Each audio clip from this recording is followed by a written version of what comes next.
with a young guy, okay? So now the draft, I already talked about a little bit. So first round, draft Vita Vea. Second round, get an offensive lineman. I think I might have misspoken in the video. I don't know if we have a third round pick. I thought we had one from some other trade we've done in the past. I don't remember. I know we get one from the Chiefs like next year, I think, not this year. If we do, great, and we have one this year. If we have a third round pick, there's a couple options out there. First off, again, don't get receiver. We don't need receivers. We have receivers on our team, and I think scheme, and that's the last thing I'll talk about is scheme, and I'll get to that in a minute. Scheme will make our receivers better. Okay? I think scheme will make our receivers better. I just don't think the scheme was properly used for our receiving corps to make them the best version of themselves. Okay, that's the best way I can put that. Third pick, you either need to get one of three things. If we have one, I'm not going to look right now, so I'm just going to say it. If we do, great. If we don't, whatever. That can fall to the fourth round. We'll fix it. We go to those needs in the fourth round. First thing, if he's available, I'm okay getting Lamar Jackson. Let him train behind Alex Smith. And you make it clear to Alex Smith, you will be starting the next 4 years. That way, it's a similar scenario to what happened to him in the Chiefs, where they draft somebody to replace him and then do it like immediately rather than giving him 1 or 2 years to still play. Make it clear to him, you are still our guy. He is not going to start for 4 years at least. Okay, let Jackson improve. I'm sold on Lamar Jackson. Lamar Jackson's a solid player. He's been a solid quarterback. Every time I've watched him in the NCAA, he jumped off the screen at me. He has good arm strength. He's very mobile. It's very similar to the talent that is Alex Smith. So using him would not be a horrible idea in my opinion. Okay, drafting him. He's not available. I don't think you get a quarterback until like the late rounds or whatever. I actually think getting Nate Sudfeld back and having Alex Smith mentor him would be better. That's just me. Colt McCoy is not the future. He's a backup. He's a solid backup, and he'll come in and play when he's ready, whenever he's needed. But he's not a solid starter. Maybe he is. Maybe he's like learned and he's matured to the point where we might be able to trust him if need be, but I don't think so. Just personally don't. Nothing against him. Personally, just don't think that. Okay, so that's not available. And the next option, I think, is go draft Nick Chubb. If Nick Chubb is available, running back, draft him. So then we have a 1-2 punch combination of running back of... right now we have a guy named Marshall. I think he played for Georgia as well. So, if you're comfortable with that, that's fine. I'm not going to argue. We're basically talking about a second running back or 1-2 punch combination. P. Ryan, and then we have Thompson right now. I think we have like Marshall, I don't remember his first name. He's a running back from Georgia we drafted a few years ago. Not a bad running back. I still think Mack Brown was a better running back than both of them. I still honestly believe that. We just don't evaluate talent or give a guy a chance whenever he produces for you in preseason. And I'm not gonna get into that.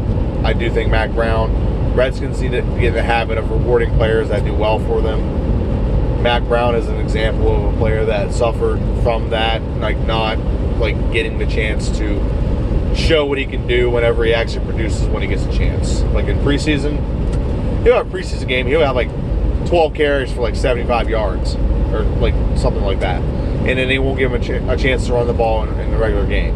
I think he's just a gamer. It probably what it comes down to with Jay Gruden is a lot of guys don't practice well, and that's how he plays them.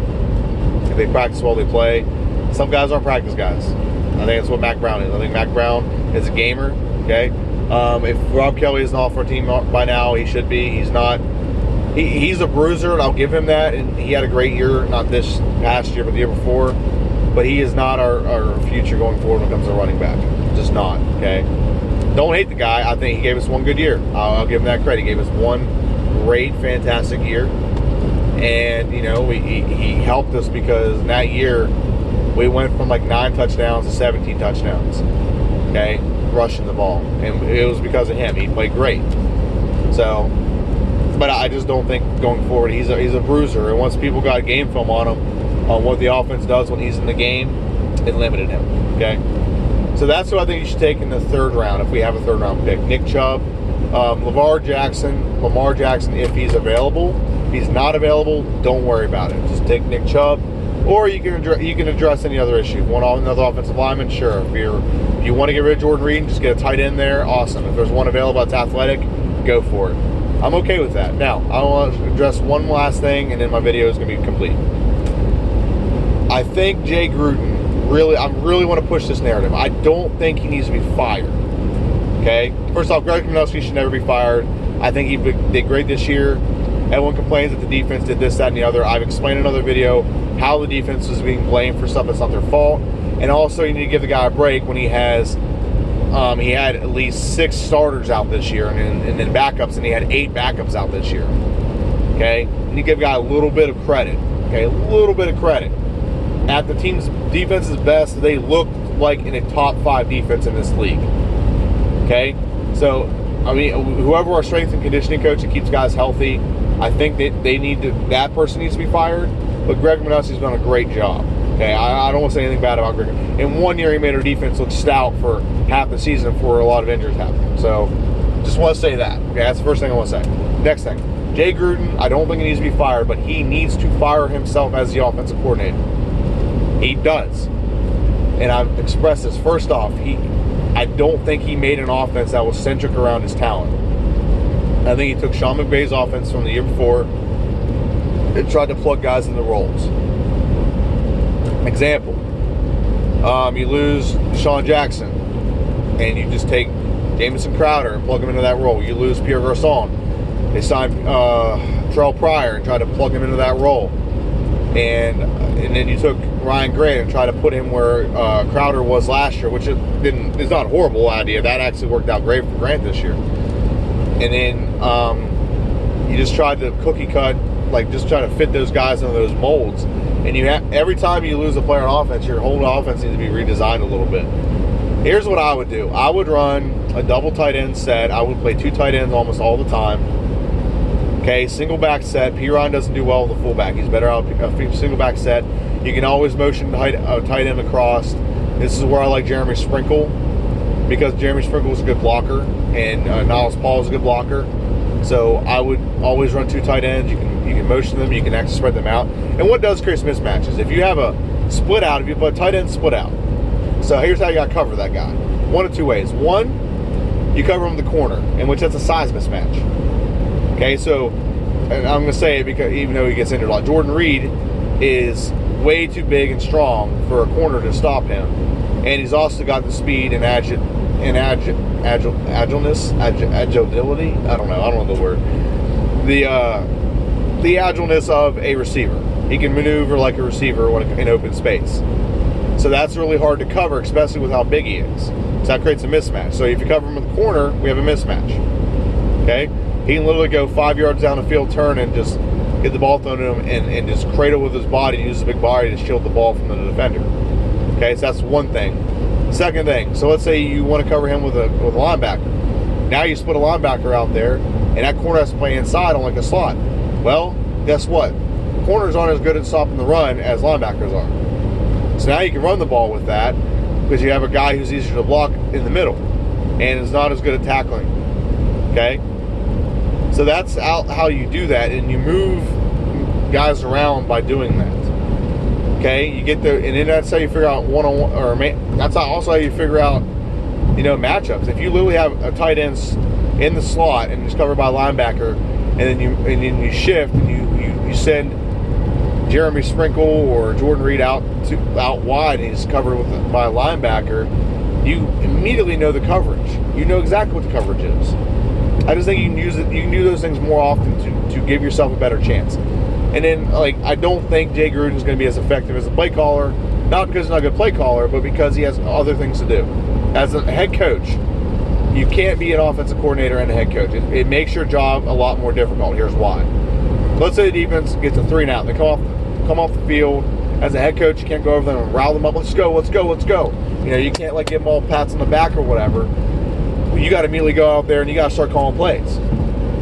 So your other duties as an offensive coordinator and as a head coach go by the wayside. Clock management, personnel management, Make sure the defense is getting pumped up. Make sure you're getting on to your defensive coordinator whenever they have a bad series. Make sure you're pumping guys, whatever case may be. I don't think a head coach should be an offensive coordinator. A head coach should be a defensive coordinator. I think it'd be a lot easier to be a defensive coordinator as a head coach, but I don't think a head coach should be an offensive coordinator. I just don't think that. Okay? Personal opinion. So that being said, the scheme should be single back set, 2 tight ends, Grant, Crowder, and then you rotate all your tight end, your receivers in. And then when you rotate in another receiver to give you a 3 receiver, 1 tight end set, what you do with that is you rotate in and you play them in the same spot, but still create the same mismatches. You know, if I play Jordan Reed in the slot and I have another receiver split out in the slot, right? If I play Jordan Reed in the slot, and I have Jamison Crowder split out, then I bring Josh Dobson in place of Jordan Reed for a play.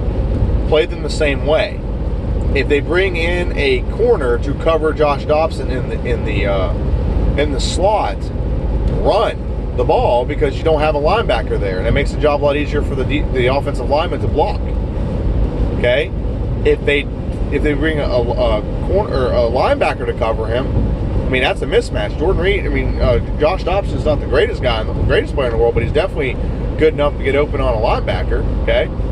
That's what you do, and that's how you got to play your mismatches. That's how you got to play your things like that. I mean, I know football well enough to know that that's how you do things with offensive talent. You got to create mismatches to get guys open in space. So I don't know all the ins and outs of like diagramming plays and things like that. I know there's things that I do when I play Madden that I do to get mismatches. If I have Jordan Reed in the inside and I motion him out and a linebacker goes with him, I run where the guy was. I run right up the gut because I'm getting 4 yards because my offensive linemen don't have to get the second level because there's not a guy there that can't stop the run. And I know that's Madden, and I did play college ball, and I know a lot about football, but I just know that's common sense. If you clear out a guy who's a run stopper at the linebacking core out of an area, you open up it's a natural gap as long as you can make the first guy miss, or as long as you can, get one guy can block 2. Block a linebacker or a lineman into a cornerback or something like that. They're smaller guys. You're going to get yards that way. And I think we got away from that by being too bland because Jay Gruden has so much stuff he's doing as a head coach and he's trying to call plays. Okay? So, sorry this video is so long, but there's a lot of things I wanted to go over. I will not make another video until after free agency starts. I really hope the Redskins don't I don't want them to overpay for players. I want them to get good players though. All the players I mentioned are not over the hill, and we don't have to overpay them for older guys. I think the oldest one's Nate Sudfeld. Okay, Jimmy Graham may be close to that. So if you guys have reservations about Jimmy Graham, go ahead and drop me, just tell me in the comments. Also, I think the next video I'll do a Q&A. So if you have any questions you want me to answer or ask me my opinions on anything, just drop them in the comments below. I'm not going to answer them in the comments. When I get enough, I'll make a whole video about it. I won't do it while I'm driving, obviously. I'll do it. I'm getting established into an apartment here tomorrow, I think, in Philly. So, with that being said, just leave me a like, leave me some comments. Please share and subscribe. I really appreciate it. Like I said, the video I posted a couple weeks ago, that really kind of started my on the way somewhere videos is what I like to call them. I was going to call them on the drive-in videos, but I'm not going to do that. Just my thoughts on certain things. Also, I have a Twitter account. It's called Redskins Ranter. Please follow that. All my videos will be posted on there, so you never miss anything, okay? My name's JD. Hail to the Redskins. See ya.